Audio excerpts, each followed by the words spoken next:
પ્રકાશ, પ્રગતિ અને પવિત્રતા દીપમાલા ન્યૂઝ। નમસ્કાર। કલોલ તાલુકાના ધમાસણા ખાતે શ્રી વિજય હનુમાન આશ્રમમાં ભવ્ય શ્રીમદ ભાગવત સપ્તાહ કથા યોજાઈ।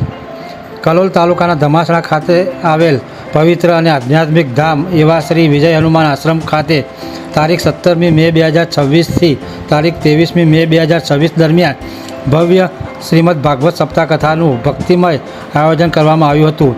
સમગ્ર સપ્તાહ દરમિયાન આશ્રમ પરિસર હરિભક્તિ, ભજન, કીર્તન અને ધાર્મિક માહોલથી ગુંજી ઉઠ્યું હતું। દરરોજ બપોરે 3 કલાકથી સાંજે 7 કલાક સુધી યોજાયેલી આ કથામાં મોટી સંખ્યામાં ધર્મપ્રેમી જનતા ઉમટી પડી હતી। આ ભાગવત સપ્તાહ કથાના શ્રી વિજય હનુમાન આશ્રમના પૂજ્ય લોક સંત શ્રી દંડી બાપુના પવિત્ર વ્યાસપીઠે યોજાઈ હતી। પૂજ્ય દંડી બાપુએ શ્રીમદ ભાગવતના વિવિધ પ્રસંગો, શ્રી કૃષ્ણ જન્મોત્સવ, ગોવર્ધન લીલા, પ્રહલાદ ભક્તિ, ગોપી ભાવ, સુદામા ચરિત્ર સહિતના પ્રસંગો સરળ અને ભાવસભર ભાષામાં વર્ણવી ભક્તજનોને કથાનું રસપાન કરાવ્યું હતું। તેમની વાણી અને આધ્યાત્મિક પ્રવચનોથી સમગ્ર વાતાવરણ ભક્તિમય બની ગયું હતું। આ ધાર્મિક આયોજન ધમાસણા ગામના વતની અને હાલ મુંબઈ સ્થાયી થયેલા જયંતિભાઈ મંગળદાસ પ્રજાપતિ પરિવાર તરફથી કરવામાં આવ્યું હતું। જયંતિભાઈ પ્રજાપતિના સુપુત્રો જિજ્ઞેશભાઈ પ્રજાપતિ અને હેમંતભાઈ પ્રજાપતિ દ્વારા તેમના માતૃશ્રી સ્વ મંજુલાબેન જયંતિલાલ પ્રજાપતિના પવિત્ર સ્મરણાર્થે આ સપ્તાહ કથાનું ભવ્ય આયોજન કરવામાં આવ્યું હતું।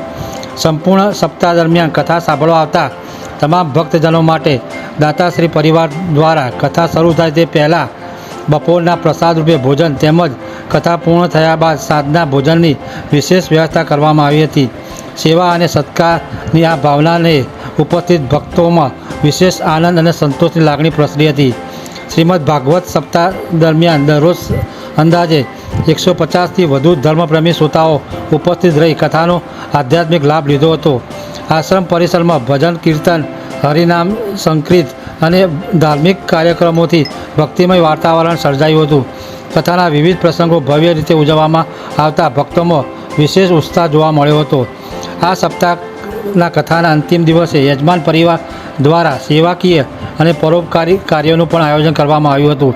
જિજ્ઞેશભાઈ પ્રજાપતિ અને હેમંતભાઈ પ્રજાપતિ દ્વારા તેમના માતૃશ્રી સ્વ મંજુલાબેન જયંતિભાઈ પ્રજાપતિના સ્મરણાર્થે કલોલ માવતરધામ મંથન અપંગ કન્યા સેવા સંકુલ હાજીપુર તથા રોશની એજ્યુકેશન ટ્રસ્ટ પરિવારને 11,000 રૂપિયાનું દાન અર્પણ કરવામાં આવ્યું હતું।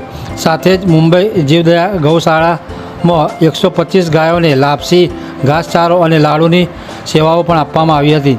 આ સમગ્ર ધાર્મિક પ્રસંગ દરમિયાન મુંબઈથી પ્રજાપતિ પરિવાર ખાસ પોતાના વતન ધમાસણાએ પધાર્યો હતો।